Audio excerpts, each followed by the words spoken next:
more of us ate right, had that base nutrition, we'll know everything else in our life that is wrong, needs to change, and even get a sense of who's behind all this and how to get rid of them. Welcome to the Red Pill Sangha podcast. Diet, lifestyle, spirituality, tales of healing. The Sangha, the collective, is waking up. Links below to my autoimmunity consults, online course, books, support groups, and live events. Check them out.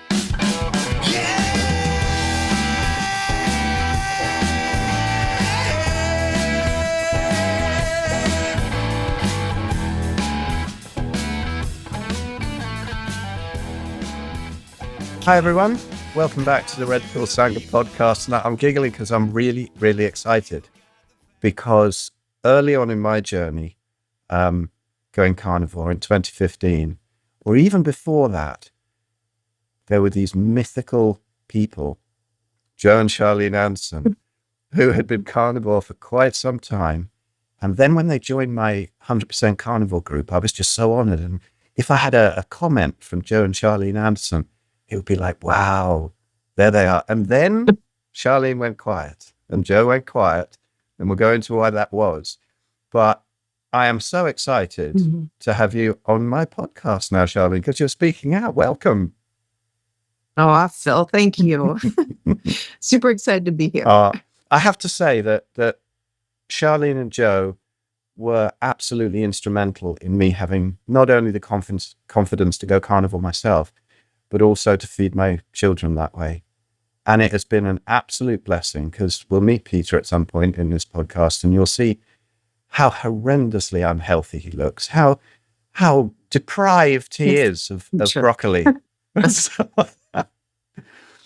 Charlene, you've done a load of podcasts recently, but and I'm sorry to put you through it, but just not at all. Just a little intro of what happened, because it was back in 1998, wasn't it, when you started doing this thing? There was nothing out there, very difficult, the odd Stephenson book or this or that, but very, very little to dig up. Yes. What brought you to it? Are you sure you wanted a short version or a long version? Let's do the short version, because you've done so many great talks on this recently. And everybody just put Charlene's name in. You can find her on Eddie Goki's, several others. Great podcasts. So anyway, just a quick one if somebody doesn't know who you are. I don't know where they've been, but there we go. Yeah, okay. Yeah, my name's Charlene Andersen. I'm 53 years old right now. When I was born, it started off like I just didn't get the fundamental breast milk like I should have, about 3 months worth, which is better than some, but developed bad allergies, developed trichotillomania, which is pulling of hair. Mine was the eyelashes and eyebrows, cystic acne, fatigue, lower back pain that resulted in degenerative disc disease, amenorrhea, which is the lack of cycles, really extremely bad depression, extremely bad fatigue, finally getting a diagnosis of Lyme disease. And so there were probably over 100 things. At one point, I wrote down everything that wasn't right. And literally, I was over 100 things. And just horrible. We had to do something. Medicines did not work. Homeopathics and even supplements did not work for me. And so we used diet. And Joe had known about an all-meat diet just simply because of old Hollywood and old sports people, Vince Guaranda, boxers, a lot of guys and gals that wanted to be optimal at their thing that they were doing. And we just didn't know it was going to be something you could continue to do. And like day after day, year after year, all that stuff. And we didn't think anybody would do it.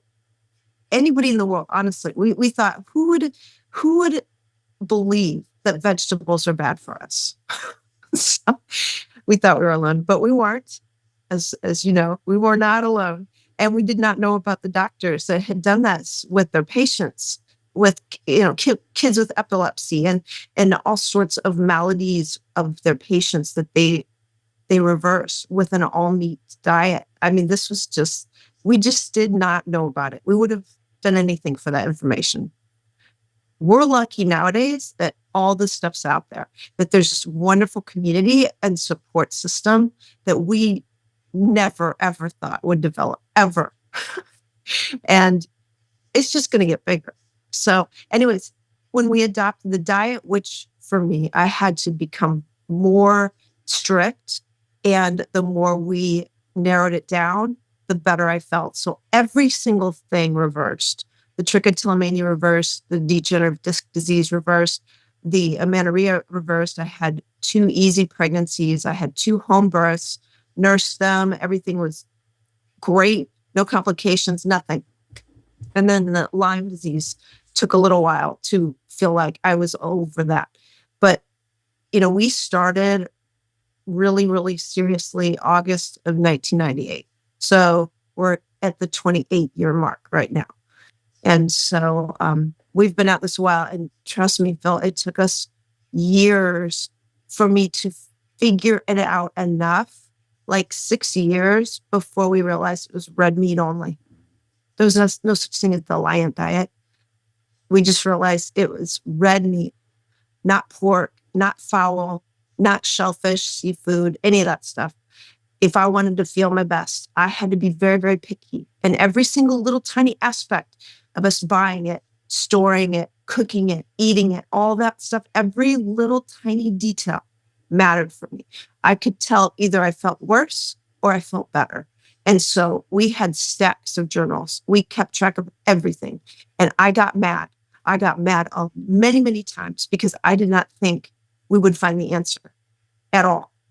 There were so many fails. And so I wanted to give up so many times. And I mean, like, give up.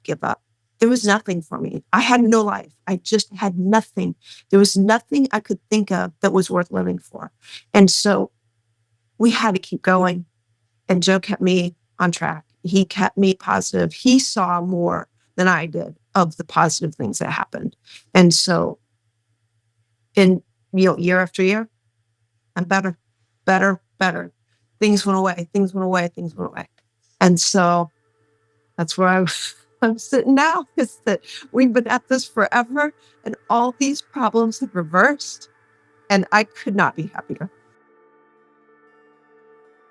Now, I'm not one for supplements, usually, unless you really need them. But if you do, there's no better place to go than my friend Richard Smith's Keto Pro products. So I have a code for you, which will get you 10% off the whole order.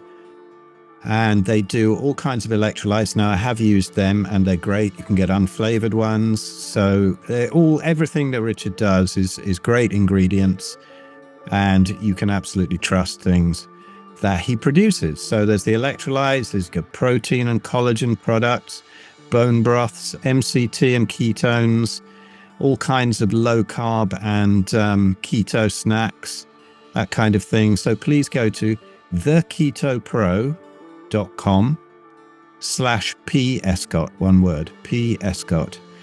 And there'll probably be a link here, or if you look at my website, you'll find my link tree and be able to click on the link.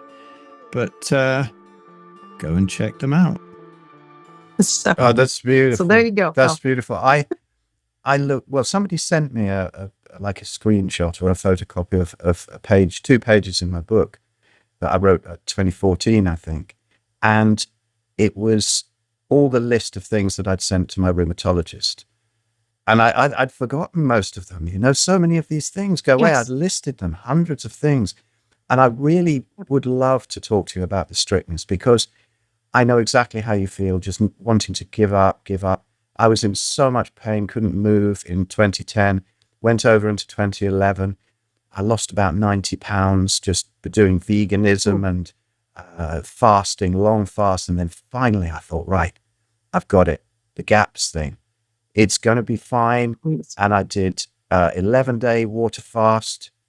And then I I broke it with some chicken and I had all the beautiful juices off it. I put some butter on it. Best meal I've ever had. I remember going out because I was pain-free after an 11-day water fast. I went outside and I sat on this rug in the garden and ate this, and it was so good. And I thought, great, I've cracked it.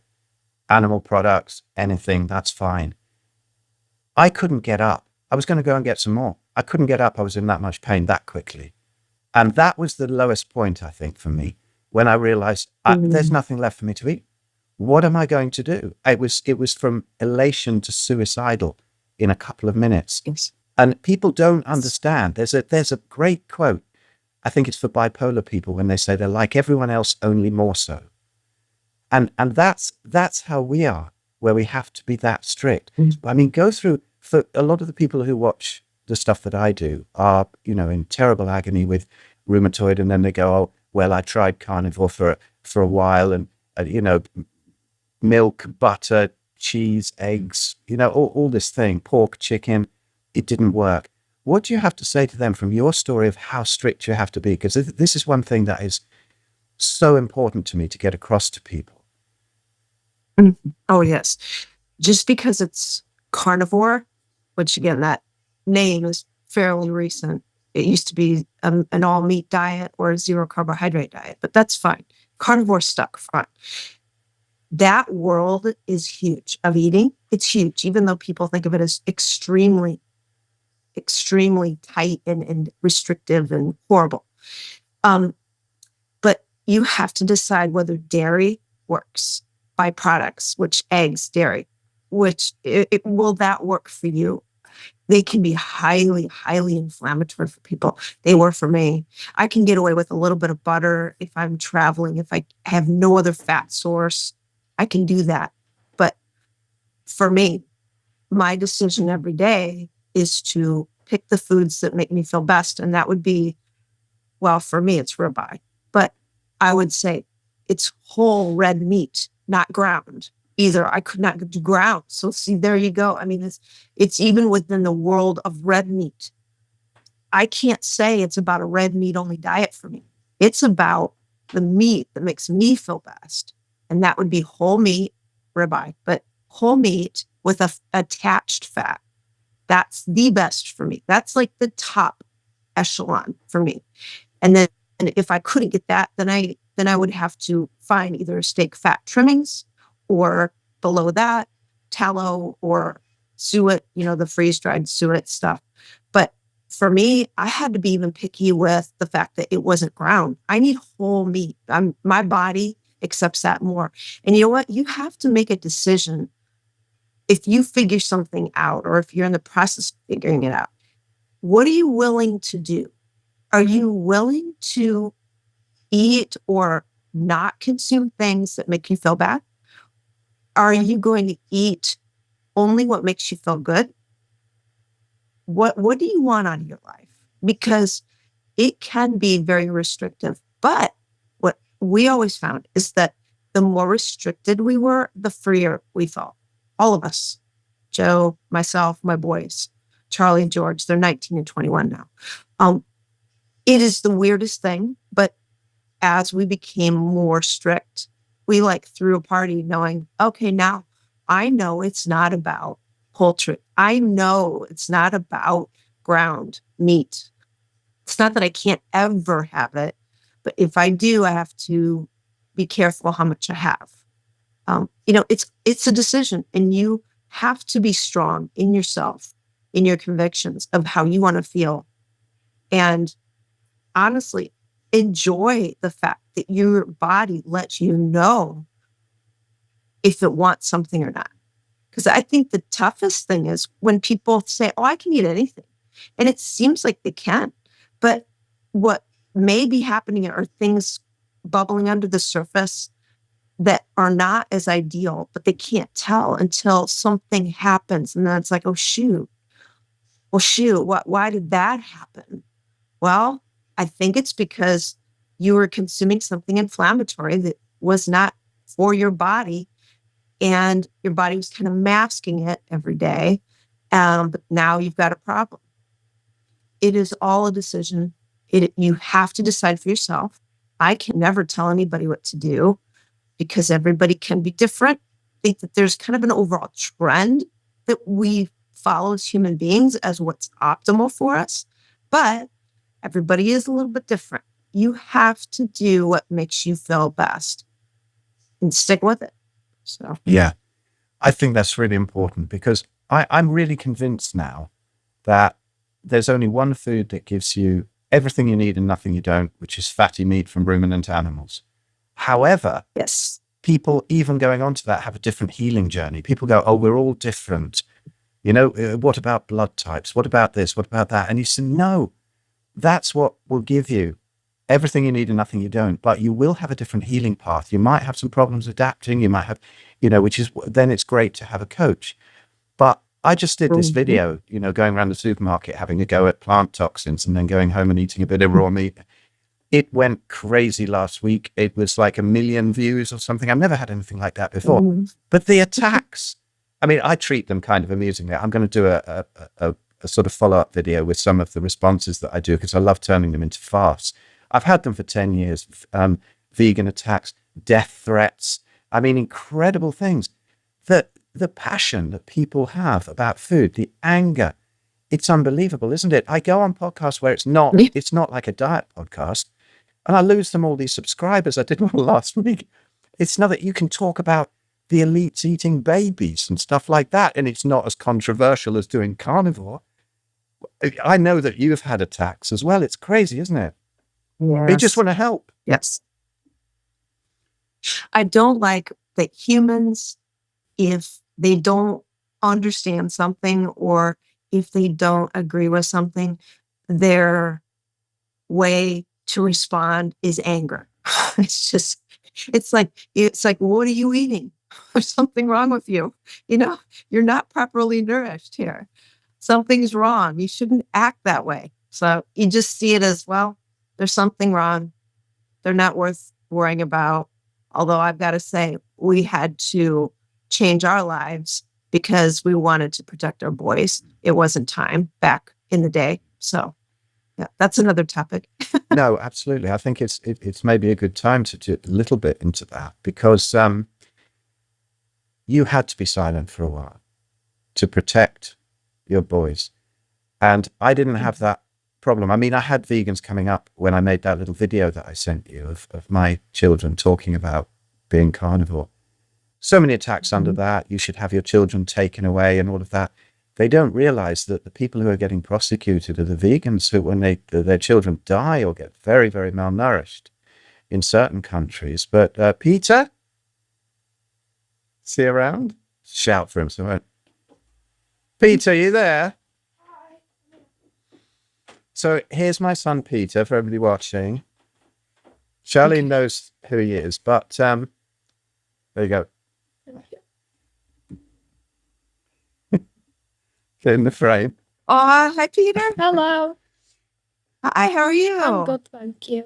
So, Oh, good. so Peter, for everybody, we've been terrible, and we should definitely have our children taken away because Peter, he had breast milk and then nothing but meat up until about 5 years old, and then it was my fault that he discovered some chocolate. But the little things he would at one point, because I think it was to do with the cesarean, that he had some issues, didn't get seeded with the correct microbiome. And so even if he had like a little quarter of a peeled apple, he would have eczema, like weeping eczema like that on his cheeks. And it's all gone now. It's fine. He's sorted. But if he stuffs himself, like I took him down to a festival, one of the festivals I was playing last year, and I gave him some money and he lived on fries. And I didn't know. And he ended up with some asthma. And then we're told that this is weak microbiome. Carnivore ruins your microbiome. I don't think so. It's just that you've not got the microbes to protect you against that stuff. But anyway, Peter, you had some great questions, I think, when we were coming back in the car. What did you want to ask, Charlie? So when you couldn't speak out for those years, what did you feel like? Well, Peter, we actually were able to watch other people speak out. It just wasn't going to be us because we had 2 boys that were young. And when Child Protective Services they were threatened on us and people in town, out of town, threatened us. We thought, people are just not ready for a whole family. When it comes to kids, Peter, it changes things. When people hear that there's a kid involved, it changes things even more. So that's why we had to go silent when our interview went viral. But we did watch as other people started to develop groups, even your dad. We wanted to be part, but we wanted to take the view from afar. We wanted to support, but not be in the limelight at all. So, and we're glad we did it. And we're glad that everybody else did what they did, because that's why this movement is so big now. Must be so good to see all this coming out now. Oh, yes. Yes, when I was at Meatstock and I had just met Sean Baker, which he came up to me like the first 5 minutes I was there, it almost scared the bejeebas out of me. I told him, I said, Sean, Joe and I would have lost our mind if we would have seen this place packed with carnivore people that accepted the fact that we didn't need carbohydrates, and not just in that space, but in the world. I was almost teary-eyed just saying that, because we never, ever would have thought that people would have done it. Not until we met Zeroing In on Health people that were already doing it for even just weight loss, let alone other things, so. Yeah, I've met Sean. Couldn't believe I've met Sean. He's lovely, but he's terrifying, isn't he, in a way, because he's so, he's so tiny and emaciated and unhealthy, and right, absolutely right. Huge mountain of a man. What else did you want to ask, Peter? So did you and your kids ever eat carbs? Oh, well, yes. I mean, we brought things back in if we wanted to test something. We never, ever drew a line. We didn't know we had to. You know what I mean? We knew that carbohydrates made me sick. But what about fermented food? That's a great example of something where we brought back carbohydrates, because to us, early man could have easily gotten the innards of an animal that they killed. And so it would make sense that it'd be slightly fermented in whatever amount. And so we tested, and oh no, it was not good at all. We also thought, okay, early man, they were exposed to trees that produced fruit, say a whole bunch all at one time, but only rarely. So we'd say, okay, let's do, although all of the fruits that we have now is so big and full of sugar, and they were almost unedible back in the day. But we thought, okay, let's just try baking apples, and just say we came across a tree and we would eat a ton, but just then, oh man, that did not go well. So yes, we tried things. We tried anything that made sense, and we always will. We're never, ever assuming that we know it all. And to us, the only way to know is to try stuff and just see how it works for us. We're pretty certain on what we need to do from now on, but we're always willing to experiment. Cool. So. I'll big him up now and embarrass him, but it's amazing to see a kid who doesn't go with carbs. He's not fueled by that, and he's so chilled. He's got massive amounts of energy. And do you know, I was saying to him yesterday, I've never seen him have a tantrum. Not once. He's right. So chilled. And so all these other kids are going nuts. Same with our boys. Yeah. There we go. Yep. Beautiful. They were easy to, Charlie and George always got along. We never had to figure out how to get them to get along or share. No, what? That's a weird concept. That's driven by, if you eat wrong and the kids are irritated, then you have to put all these things on them. You should do this, you shouldn't do that. We got to punish this. We didn't have to even punish or anything like that. Getting together with friends, people loved to get together with Charlie and George because they knew there was no drama. There was nothing that they had to worry about. So yes, a child should be wonderfully warm and happy and content and creative and inquisitive and all that stuff. We shouldn't have to teach that to a child. That's exactly who they should be. Of course, everybody is going to have different personalities, but that warmth of a human being. There's nothing like it. And we shouldn't have to teach that. It should just be. Exactly. I took him to one of his friends' birthday parties, but they were just playing football actually at this sort of football pitch. And I said to the mum, "Is it okay if I leave him here because I've got stuff to do?" And she went, "Of course. He's the easiest of all. He'll take care of the rest of them." But I was another mum. Yes. So we're bigging you up there, Peter. But yeah, Mary Ruddick says when she goes around the tribes that the children are just so happy and contented. There's no craziness. They just smile all day long. It's beautiful. Did you have anything else, Peter? Yes. No. Okay. Oh, Peter, it's so good to meet you. You too. Thank you very much, Peter. Can I pinch that one back? Yeah. Love. Bye. See ya. Thank you. Yeah, he's amazing, I have to say. So easy. Yes. So cool. Oh, yes. But Yes. yeah, it's where did that go? Right. I've got this all the wrong way around. Now I can hear you, so I don't get Oh, no. getting echo cancellation. So yeah. What else was I going to say? What I loved, something that you said, because we're both artists, basically. I'm a drummer as well. And that mentality of I've always had that mistrust of authority, mistrust of the mainstream, mistrust of Yes. what I'm being told and where everybody else is going. Like the herd is usually running in the wrong direction. Talk about that, because I love the fact that you were doing all that searching until you found early on with that mindset. Oh, yeah. I mean, I was into art and music my whole life, and I didn't try to be different. I just was like aesthetically what I liked. It wasn't always what everybody else did. In fact, it usually wasn't.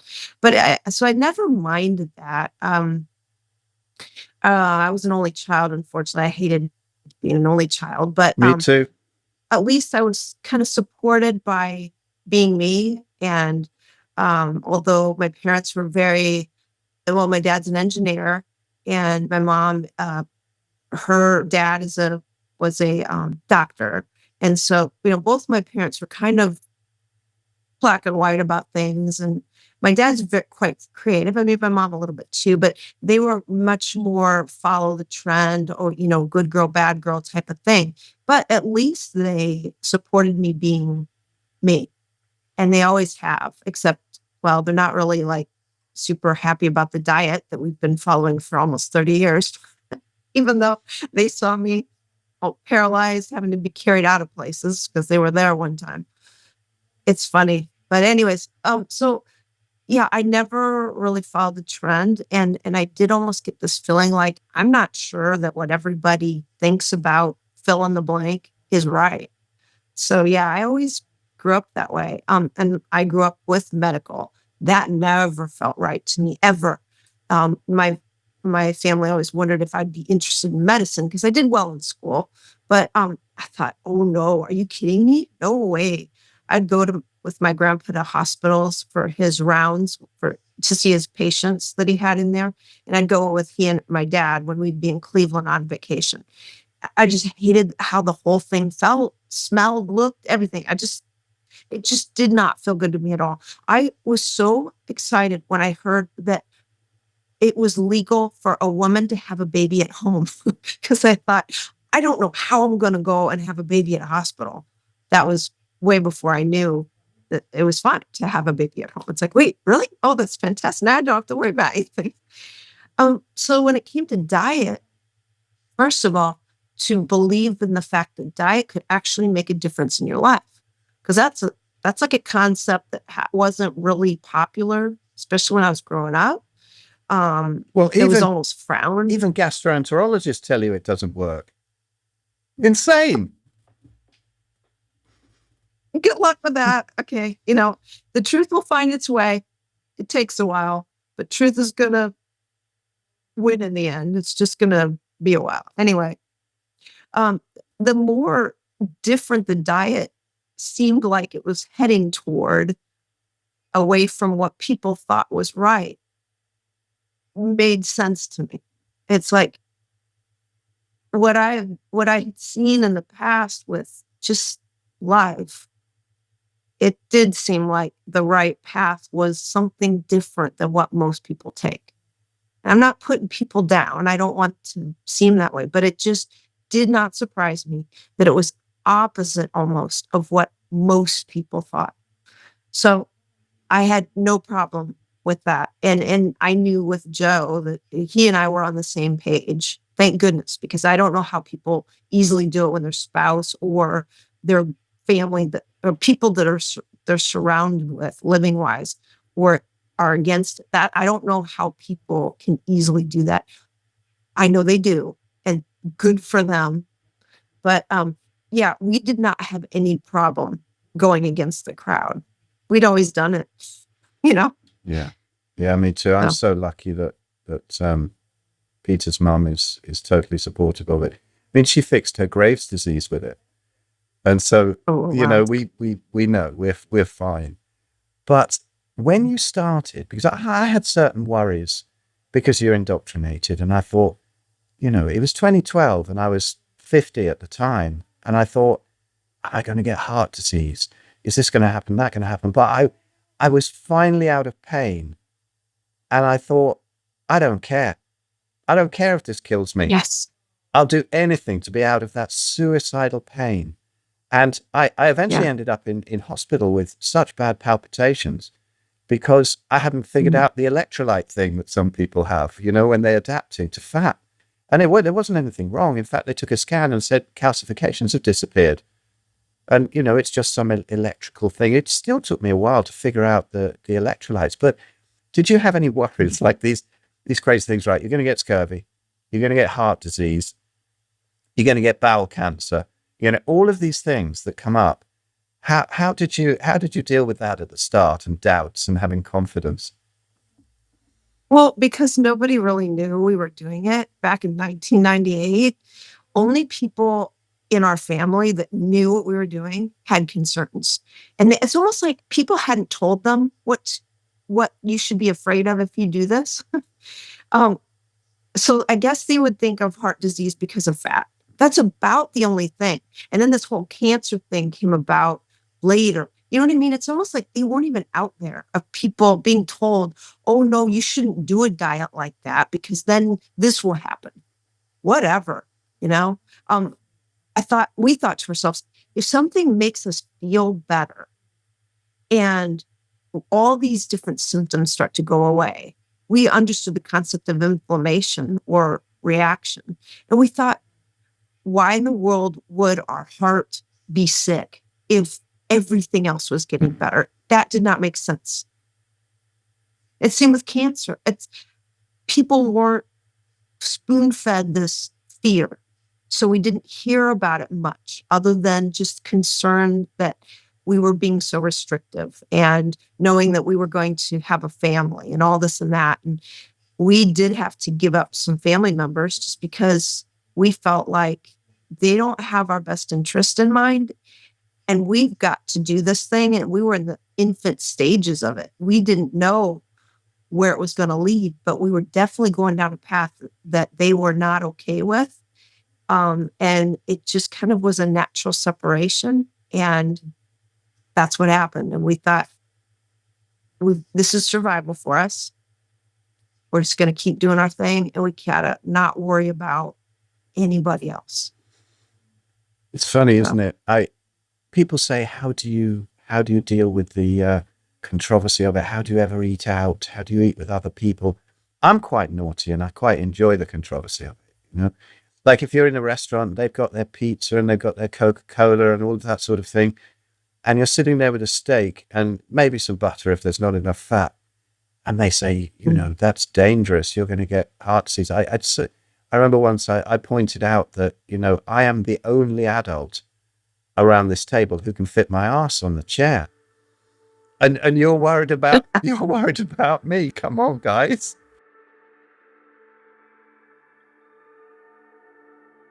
I'd like to talk briefly about my 30-video online course, Autoimmunity, the Subtraction Method. It's for anyone with autoimmune issues, but particularly if you have rheumatoid or psoriatic arthritis. It distills my wide experience of more than a decade working successfully with hundreds of people one-to-one and thousands online plus my own personal experience of reversing arthritis, giving you an easy step-by-step plan to restore your health. It covers all layers of healing, from diet, lifestyle, exercise, and environmental toxins, all the way to even the emotional and spiritual causes of autoimmunity. I don't think there's a course out there like it. Getting this knowledge took me years of study, many wrong turns, and most of my savings. But now you can avoid all my mistakes for the price of a meal in a restaurant. And you can even get 50% off by using the code REDPILL, one word, all caps, at checkout. Another option is to book a personal consult with me, and you'll get the course for free, plus my Kindle bestseller, Arthritis: The Best Thing That Ever Happened to Me. Links to both the course and consult can be found at philescott.com, where you can also see testimonials from clients and medical professionals. And you can watch the short intro video with more details of the course. Now, back to the podcast. It's so strange, isn't it? So I think go ahead. There's something really fascinating here that when you look into it, you mentioned it in one of the talks, I think, that I heard you on. There are docs that have seen this down the centuries even, aren't there? Salisbury, this and that. You know, when did you discover that there was a hell of a lot of backing behind this, actually? No. It's hard to remember the year. I think it was when George was pretty small. So that would have been around 2007, 2008, maybe around there. I think we found Newbold. Newbold was a psychiatrist, I believe, that put a lot of his patients on, if they accepted it, on a ribeye diet. And we thought, oh my gosh, this guy's doing like what we found to be the best thing, you know? And so, you know what? That must have been around 2009, because we didn't start ribeye until around then. Yeah, see, this has been such a long process. It's hard to remember what year happened when. We did pemmican from about 2004 to about 2008 or 9. But yeah, when we joined Zeroing In on Health, also, there were more books and more doctors that we were made aware of. We had found a number of books, because it's like once Joe started to realize, well, kids with epilepsy were treated with a very, very high fat diet, ketogenic diet. And then, boy, it's hard to remember when we've learned about which, like Billy Donaldson and Salisbury and all these, I cannot remember, but probably in the early 2000s, you know, several years after we had adopted the diet and realized, you know what, it is about it. And it is what it is. Well, figure it out and do it. And then if something supported it, we could hardly wait to show other people, like my parents. And they're like, oh, okay. That's interesting. Oh, good. I'm glad that something makes you feel good about what you're doing. What? I think their thought is, if it was right, everybody would know about it. Yes. That if there was a cure for cancer, that everybody would know about it. And we're thinking, there is a cure for cancer. They have shown it over and over, but people don't want to accept that. What the heck? It's like, what is going on? Who's keeping all this stuff from us, and why? You know, it's like, okay, well, you know, we learn more and more as that goes along, but we makes sense. We're putting our tinfoil hats on there, Charlene, because there's some very, very weird stuff behind all of this, isn't there? I've worn a lot worse than a tinfoil hat. Me too. So. Me too.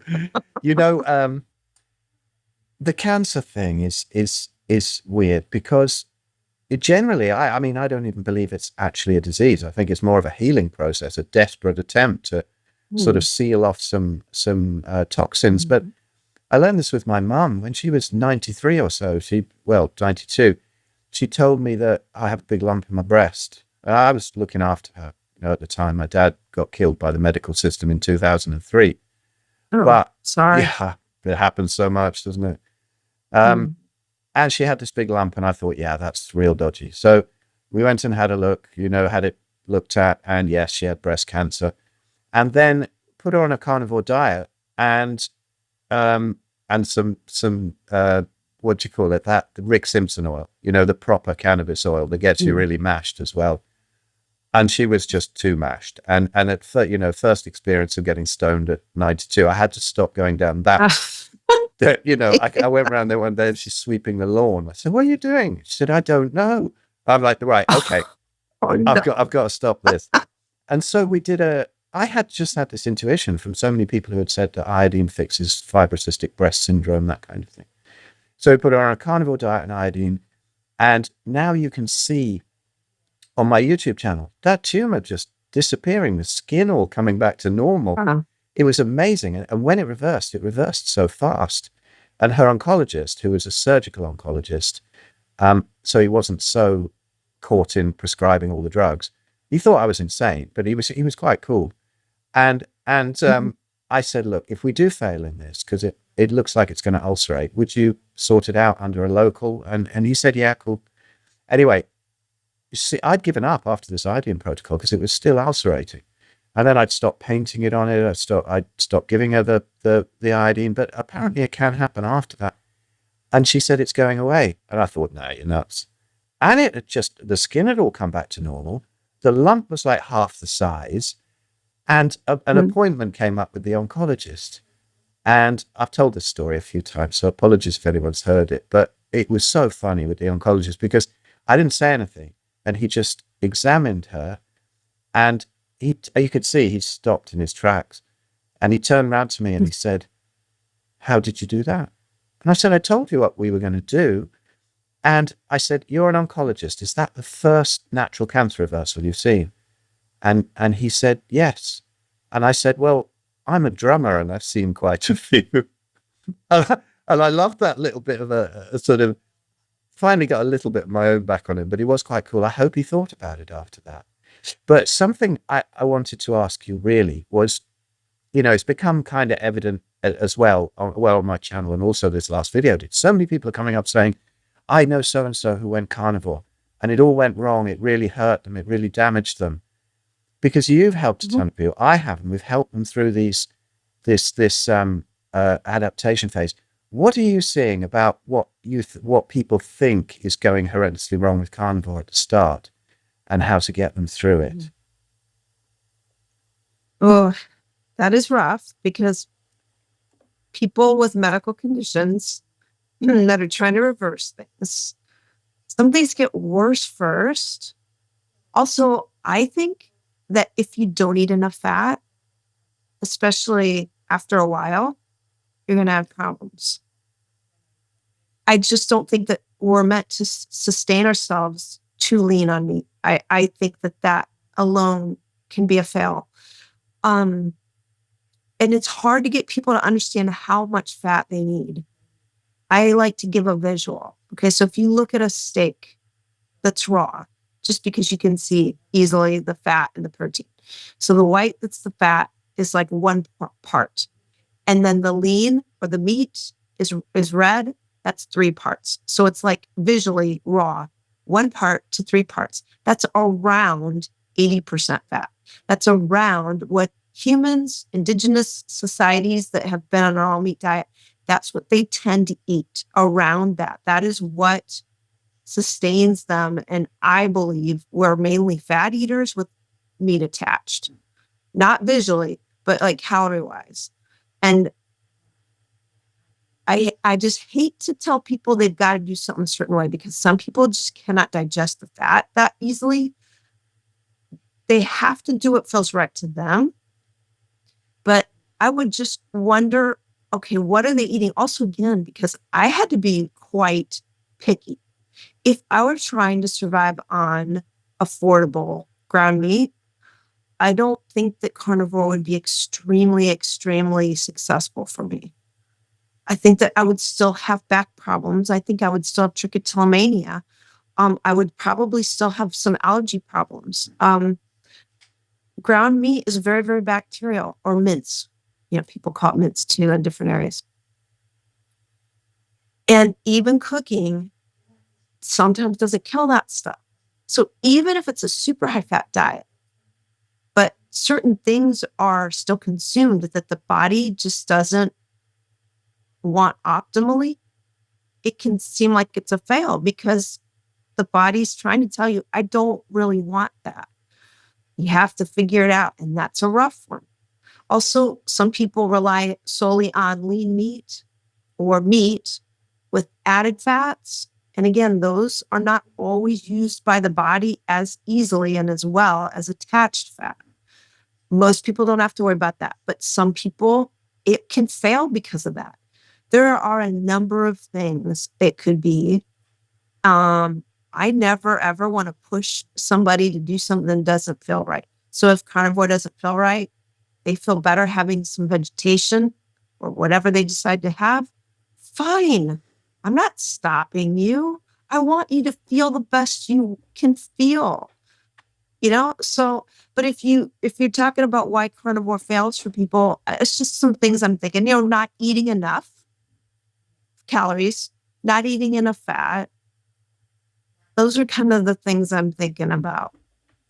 So. Yeah, definitely. I think a lot of people come to me when they say, oh, my rheumatoid arthritis has got a bit better, but it's not really gone. It's quite often pork, chicken, dairy, or eggs. That's one of the first things that I'll check. Yes. And the fats. Yes. But I think you're spot on with the fat ratios there. And I think that would be perfect for most people. My friend Sophia Clements at Paleomedicina in Hungary, Yes. You know her? She's love her. Isn't she lovely? I can't wait. She'll be in England. She's flying in for this English one, and she's become such a good friend. I do love her. And they're doing, a third fat to 2/3 lean meat by sight on the plate on their PKD thing. And some people need to go that far. But then again, some people do have that problem with digesting fats. And, I've got a really weird protocol for this because I've had both Anthony Chaffee and Sean Baker look at me on podcasts like I'm insane when I mention this. But it's the one thing, I think, from the old vegan days that all the thousands of things I did that didn't work, that old Andreas Moritz liver flushing protocol, it really sometimes helps people to digest fats. I've probably done 60 of them over the years. I don't do them anymore. Oh, wow. But I've had so many different experiences and seeing people suddenly being able to digest fats. But this is quite often, isn't it, why some people go raw because they can't digest the rendered fats. And I think your point, the middle ground about attached fats, is beautiful because that's how I feel best. My favorite meal is not ribeye, but it's lamb chops. And they've got all that fat on and that beautiful attached fat. I love that. But yeah. I'd love to clarify something, because while we're talking about the specifics and the PKD approach, 100%, I totally agree with that. When you have very lean, not marbled meat, yes, two parts of that to one part of the fat. I incorrectly said that. I should have started with the fact I'm looking at a ribeye steak.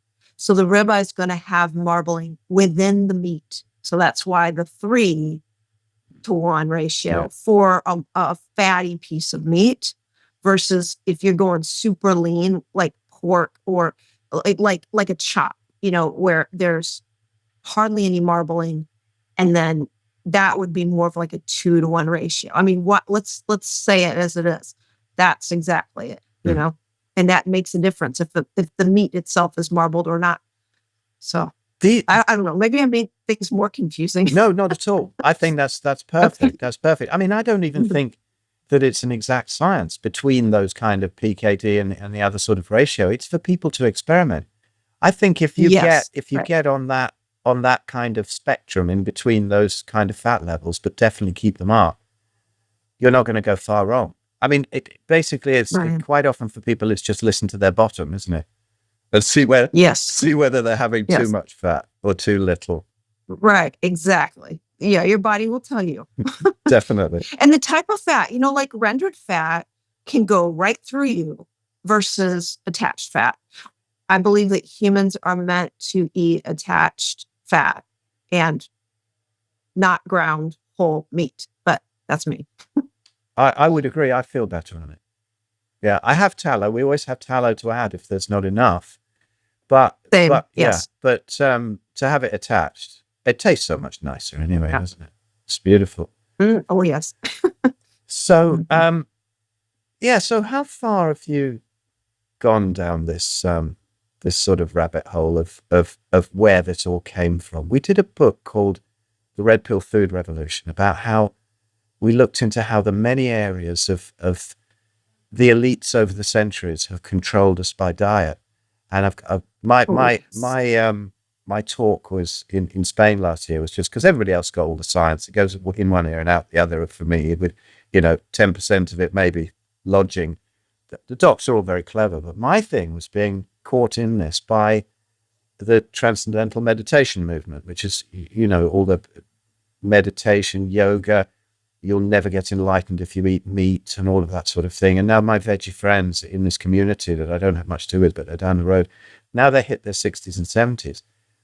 There's such huge amounts of cancer. I've lost so many of my friends to cancer. There's particularly Parkinson's. They start to really get these tremors, and there's quite a lot of them. A friend of mine just died from complications of that. Went to the funeral. There must have been 5 others there shaking. And so I got caught in it through all the spiritual side of things.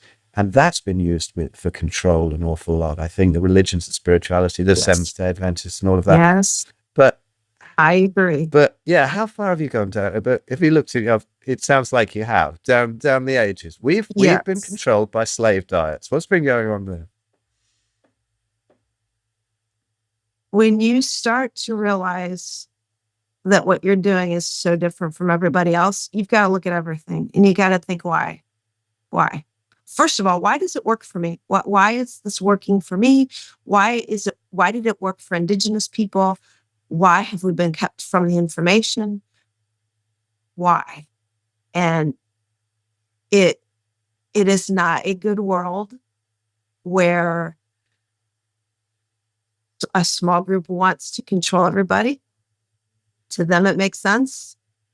It's just completely what they decided to do with lack of information and pushing certain things on us was genius.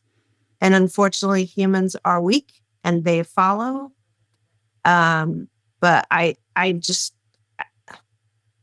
you control money, you control food, you control religion, you control all that stuff. And you got people right where you want them. You can do anything with them. And I hate that. I hate it. Again, that's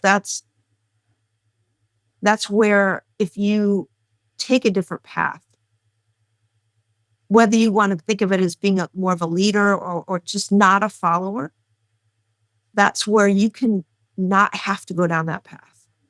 But it's rare. And it takes guts to realize that I'm not sure why, who, where, when, all that stuff, but I'm not going to do it. And how to reverse that? I think if more of us ate right, had that base nutrition, we'll know everything else in our life that is wrong, needs to change, and even get a sense of who's behind all this and how to get rid of them. I love that. At least I love that. Let them die out, because obviously they're not doing things right, because a human being should not be that way. Let us eat right. Let us be who we need to be as human beings.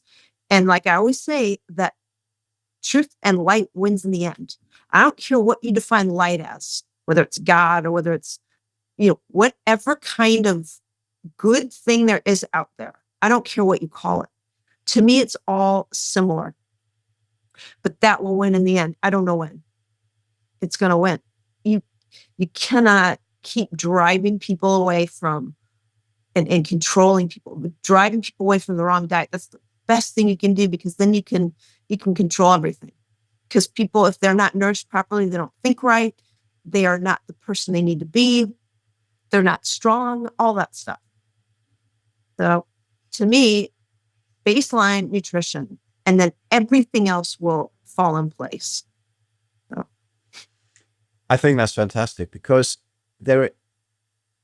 my friend Jack Cruz, he always says, will you be a light guru and stop talking about diet? I say, well, Jack, I talk to people about all the light and stuff like that. I talk to them about EMFs, emotional balancing, all of this kind of thing. But there are so many myths, so many layers of deception in diet that you just can't stop talking about it.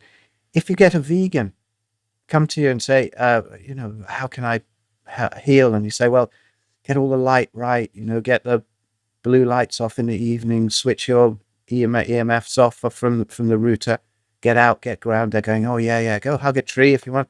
All this beautiful stuff, get the emotion. Oh, yes. And have a steak. Fuck off. Yes, of course. It's like you've got it. There's so much built up around it. All these layers of deception.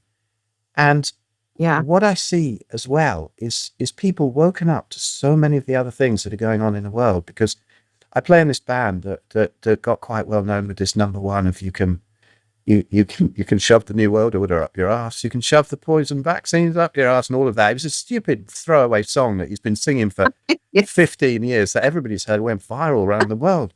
But it's yes, it's that one. So we recorded that. They soon shadow banned that and got us away out of the charts. But I go around these freedom festivals, and we play a lot of them in England, and I found that so many people are woken up about everything else, but they're still vegan.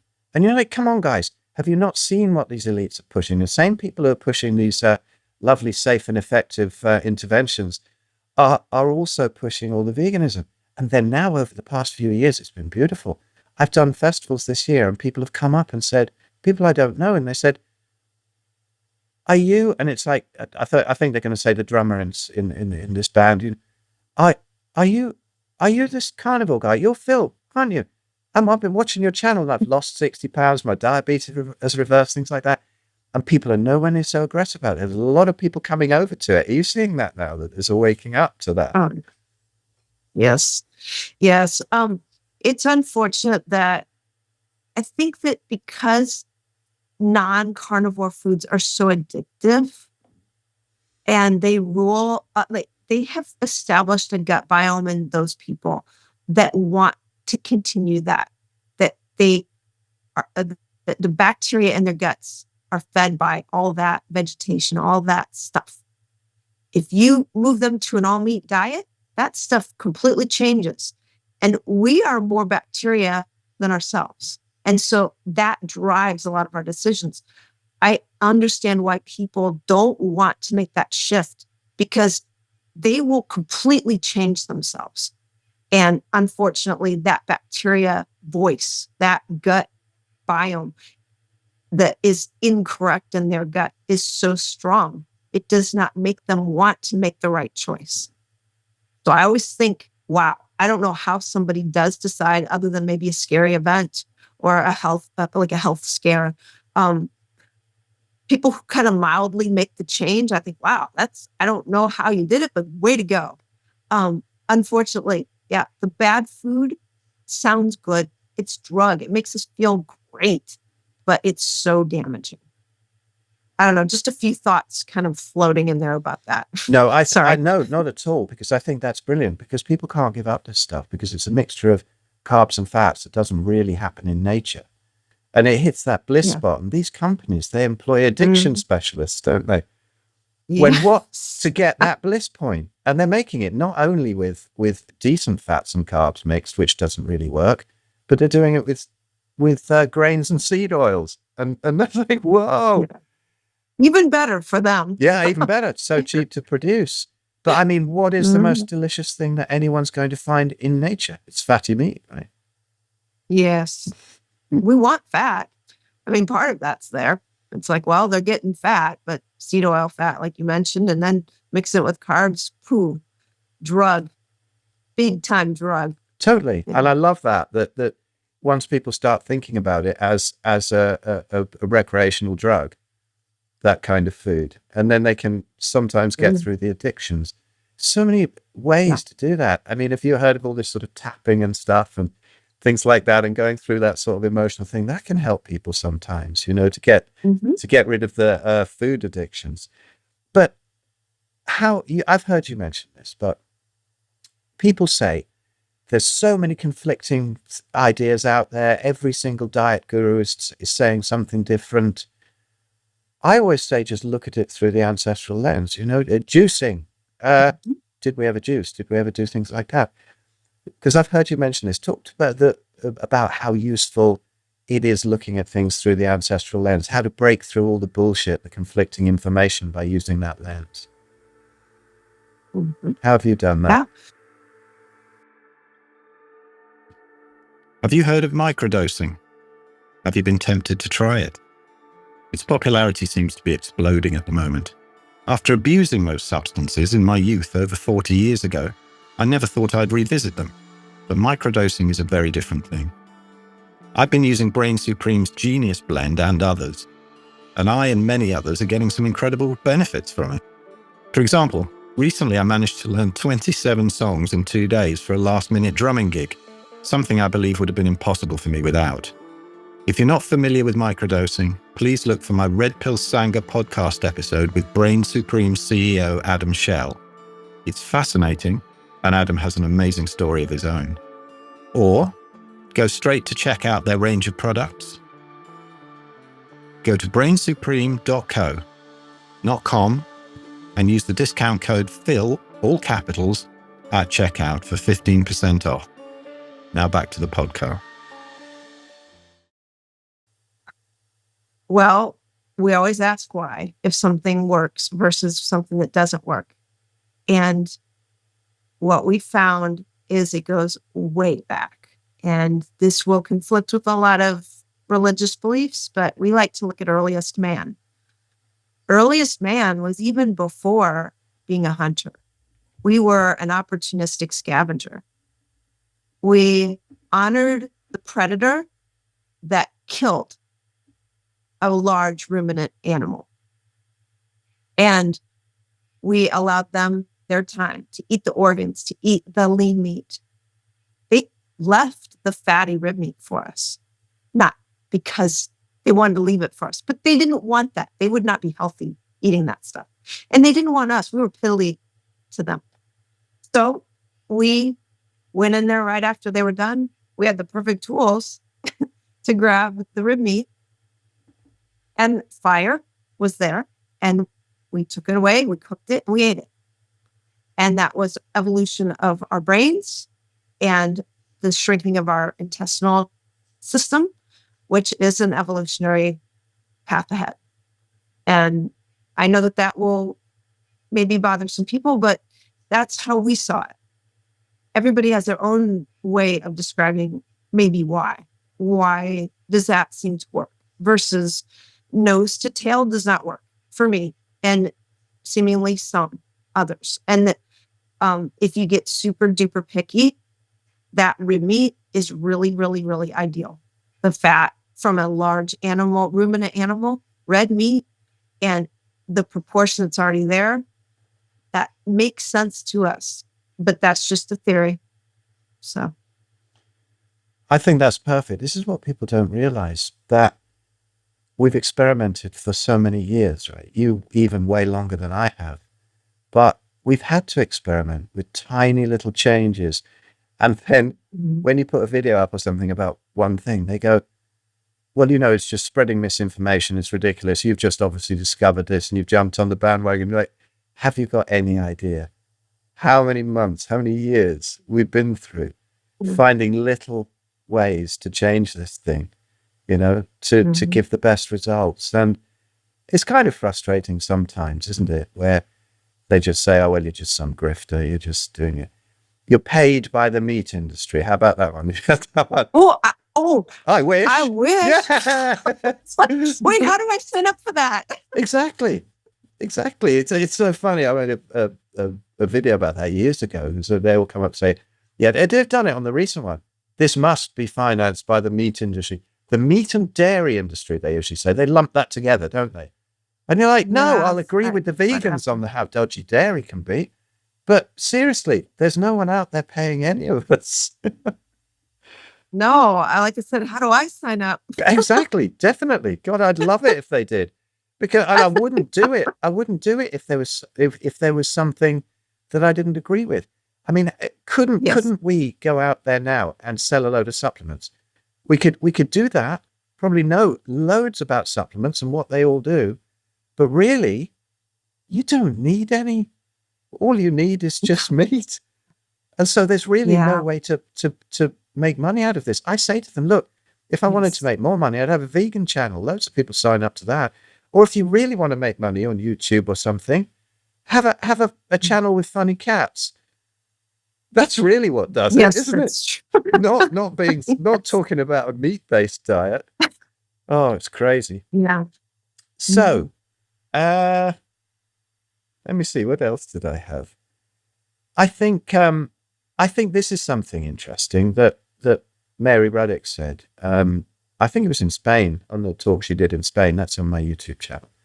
And she was saying that, because people come up and they always say, oh yes, but we were hunter-gatherers, remember? But we did mostly gathering.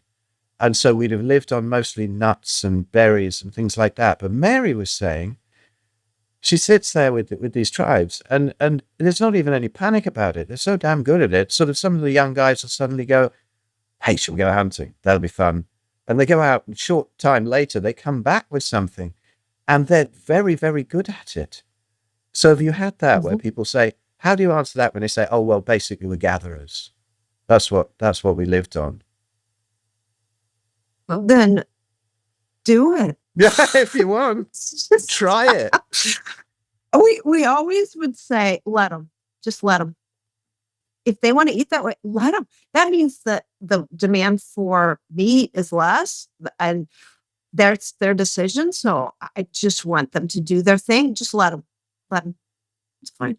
This is what's lovely. Can everybody listen to this? Because I think what Charlene said there is so cool, because people come across and say, oh, we're so militant. Why do you force people to eat this way? We don't mind. No. It's really lovely if people come to it and heal, but we're not shouting at people. Have you ever sat at a restaurant, stormed away from the table because someone's got some broccoli on their plate? It doesn't happen. No. It doesn't happen, does it? Where I have an issue, and I have to admit this, is when we're forced, though, to pay for their medical because their diet is failing them. I don't like that. I don't like that tax dollars go toward their ill health because of the way they ate. That I have a hard time with. But if I'm just talking to a friend, I want them to eat whatever they want. But It's unfortunate what it can lead to. And I also don't want to have to defend myself against people who eat wrong and then they commit crimes because of it. There are societies like indigenous, especially in the northern Arctic type area. They didn't even have prisons. They didn't need them. Eating bad makes people do bad things. So, okay, if I say let them, I mean, that's funny and it's like real, and that's what I do believe. But I do have an issue when now it results in them killing people or them making such a bad decision or them being part of a system that's making people weak and so they can become strong. I don't like that aspect.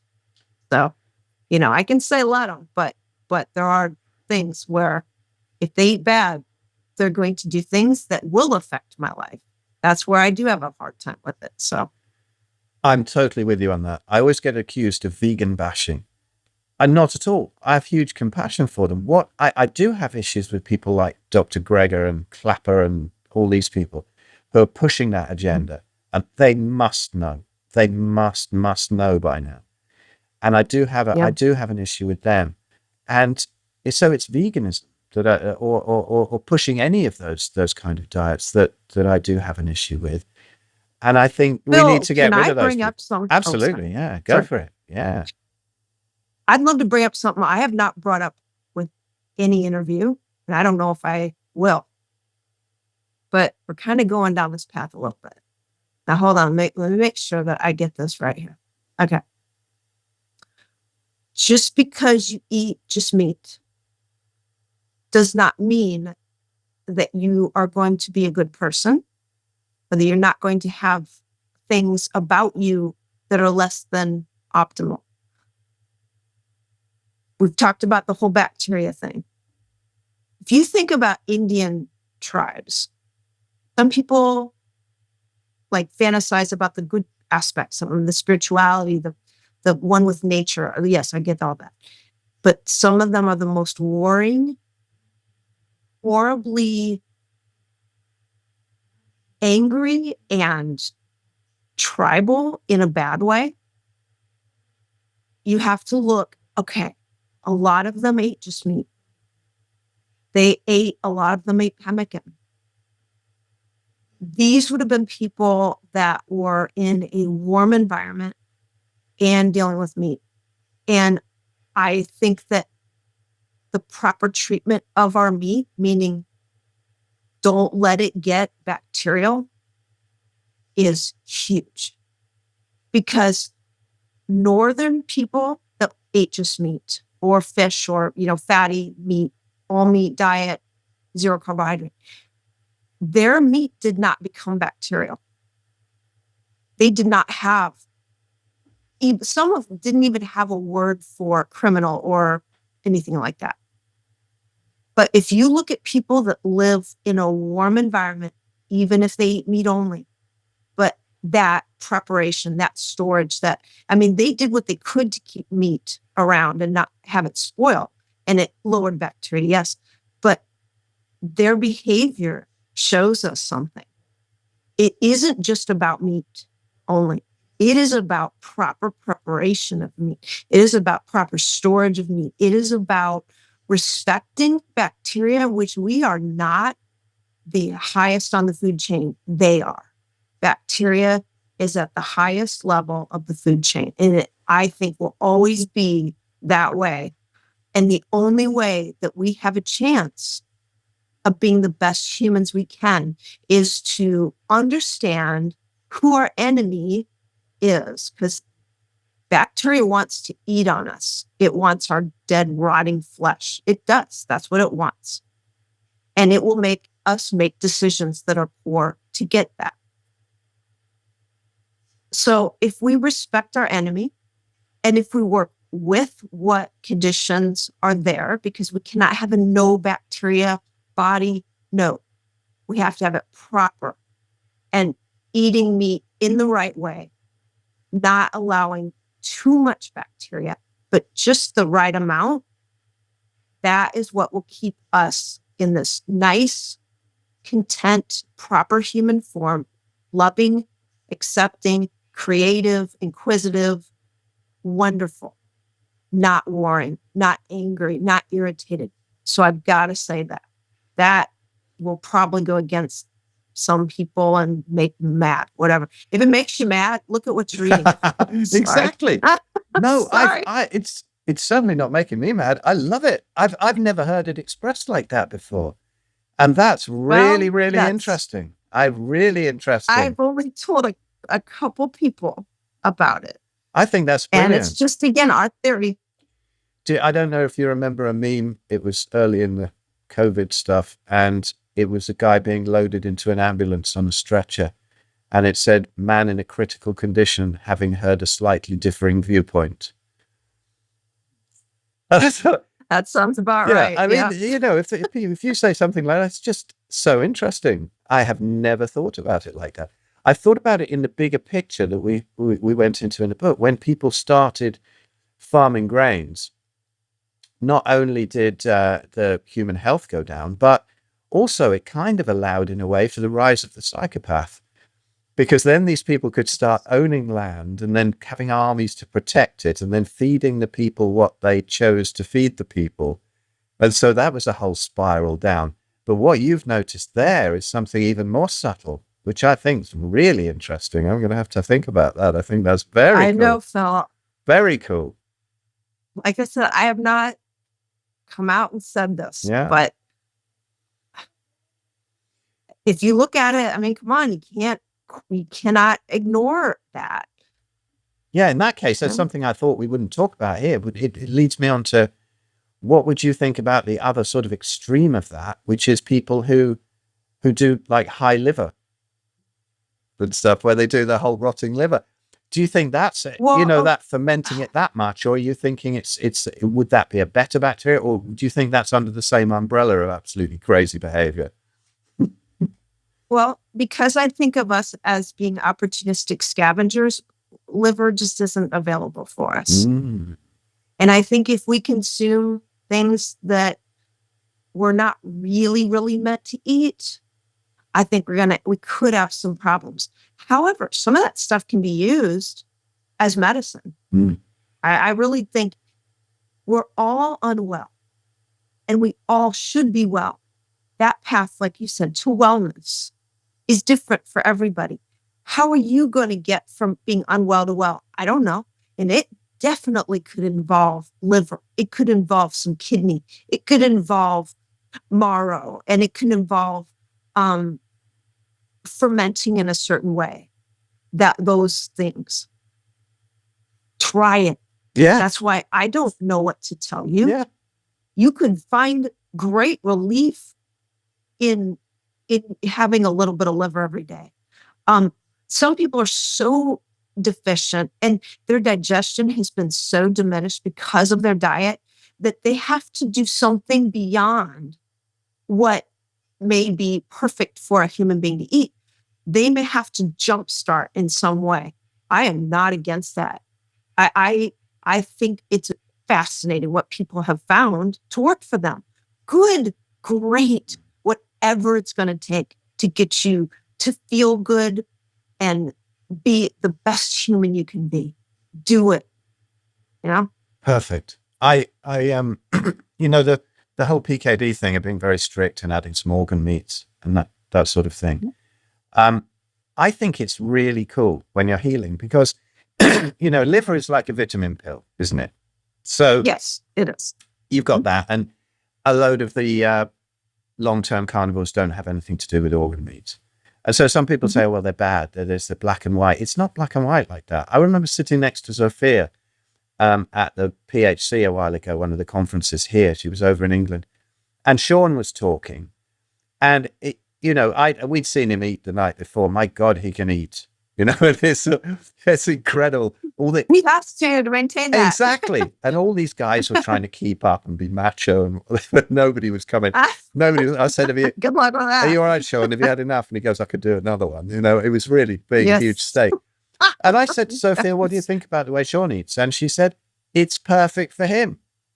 He's healthy. He needs that kind of thing, but it's totally different when you're got a terrible leaky gut and you've got horrible autoimmunity, and then you can do that because some people, I'm sorry to have a little bit of a go at him, but Fruit Saladino, he suddenly started eating the fruit, and I think it was probably to do with him having eaten too many organ meats. One of the issues, maybe, and some of the carnivores they've eaten too much. It's a little vitamin pill, and then you can phase it out. Some days I go, like the other day, I was really tired. I'm really stressed at the moment. I'm really tired. I'm organizing these festivals. All sorts of things are going on. And I thought, I need some liver. And I ate a bunch of liver. And that was enough. That was it. I'm done. I probably won't think about it for a month or two. And Peter, it's very unusual that kids will eat liver, but he loves it. But you offer it to him the second day and he goes, ooh, I don't want that. Yeah. Even our cat. That's exactly. Even our cat will munch liver like crazy. You give it, he'll leave like 2 bits, something, he's had enough. Give it to him the next day, he'll just hiss at you and go straight out the cat flap, won't eat it. So we know, don't we? The subtleties, that's the thing, the subtleties of thinking, it might be a lamb day or it might be a beef day instead of, I go with my intuition. I eat what I want. Yes. Everything in moderation. No, pizza and chocolate is not moderation. It's like, do you find that's the more you go on, the more you have that subtle thing? I need this. Yes. And I think that it's when you start healing things and then your body is more nourished properly. I think that the better you're nourished properly and then your gut biome, I hate to use these buzz terms. I hate them. But when you've got your gut, which is your first brain, when you get that better and better, your intuition about everything gets better and better. If you start a drug addict without a plan and you say, I want you to follow your instinct, they are probably going to bring in more drugs. They're going to have reason to keep those drugs coming into their system. So you have to get yourself well enough, find a plan, find a person you like, and do whatever they're kind of laying out as a suggestion. Try it. And then as you get better, you're going to know a lot more about what you personally need. And that's really what it comes down to. You have to believe in yourself and you have to follow your intuition. As long as you're far enough away from highly addictive food and drink and drugs or, substances, because otherwise they're going to want to find their way back into your system.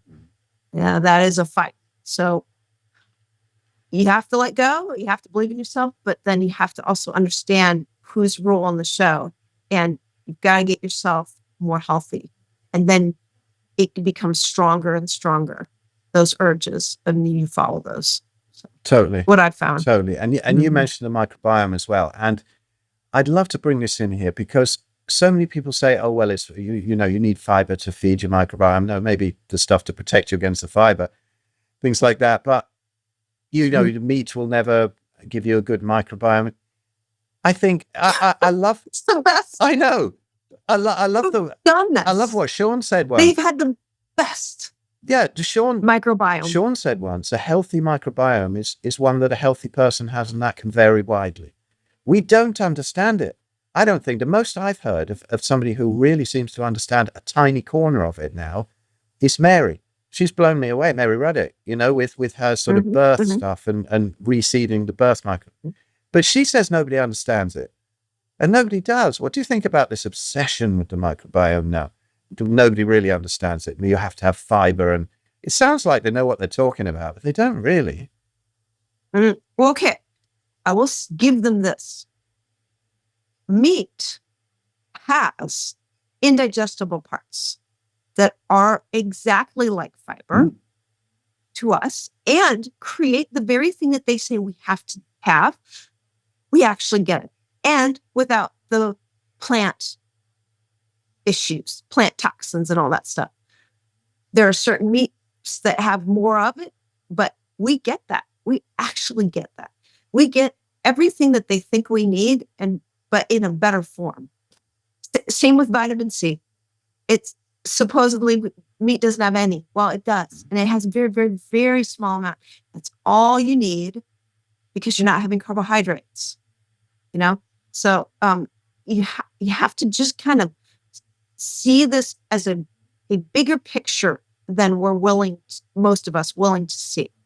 And that is like the fiber thing.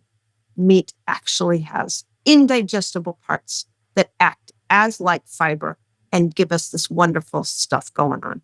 So totally. So over the years, Charlene, how have you coped with all the horrendous bouts of scurvy? Well, I'm wearing dentures. No. It's funny, isn't it? They say you're going to get scurvy. Like when? If you have a diet that's going to cause scurvy, it'll probably do it within what? A couple of months, 6 months? I don't know. But certainly not. I mean, 11 years, I'm still scurvy free, or 28 years. Come on, guys. Right. Seriously. Come on. Try it. Prove it. Do it yourself. If you're certain about it, do it. See what happens to you. I think that is the best message to end on, because seriously, try it for 30 days if you're healthy, 90 days if you're not. You tell us what happens. Yeah. Even a vegan diet's not going to kill you in that time. Go for it. Enjoy it. Mm-hmm. Yeah, just see what happens. Charlene. Proof's in the pudding. Exactly. Charlene, I can't thank you enough for coming on. And please, if I've forgotten to ask something absolutely brilliant, you know that you need to express what have I. Is there anything else you'd like to say before you tell everybody what you're up to and how to find you? I know you're doing coaching now, and what have we missed? Yeah, I like to put information out there.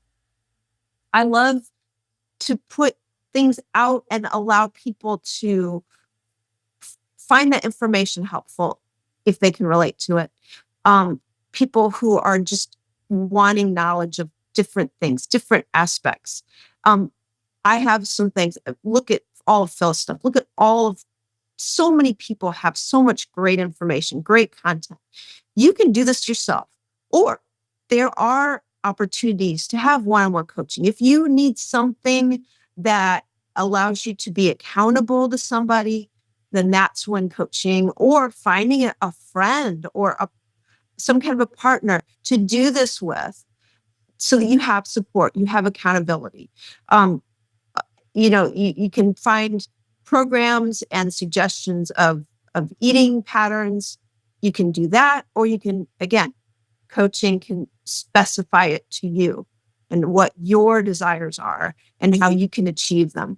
So I'm open for people to come to me. I can help them.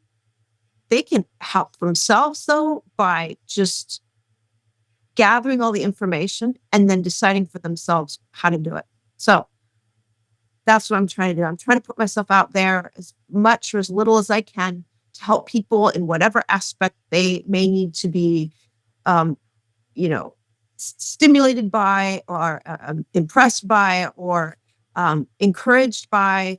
That's what I'm trying to do now. So I think that's so I'm so on important. Instagram Yeah. and YouTube and Charlene_Andersen.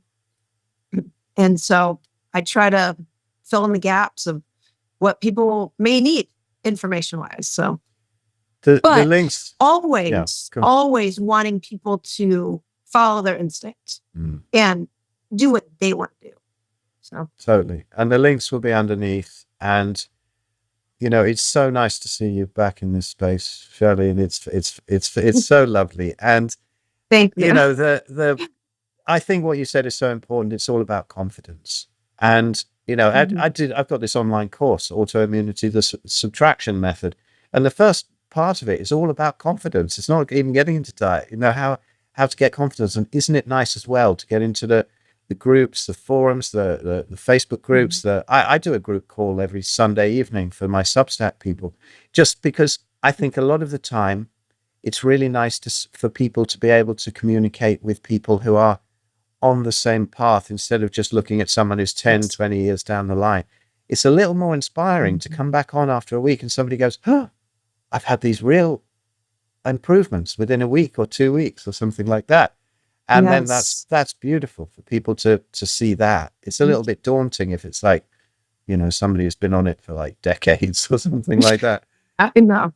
But please, if you want absolutely beautiful one-to-one or anything that Charlene's doing, look, she's an absolute hero of mine. She was years and years ago. And you don't realize what access you have now to probably one of the greatest minds in the world on the subtleties of all of this lunacy that we do.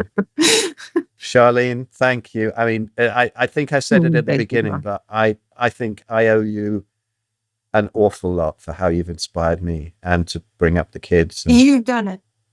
You've done it yourself. So, people have to take credit for what they've brought to themselves. Yeah. It's not about me. It's about you. Yeah, but we do stand on the shoulders of giants. Okay. Charlene, thank you so much. Thank you, Phil. You're welcome.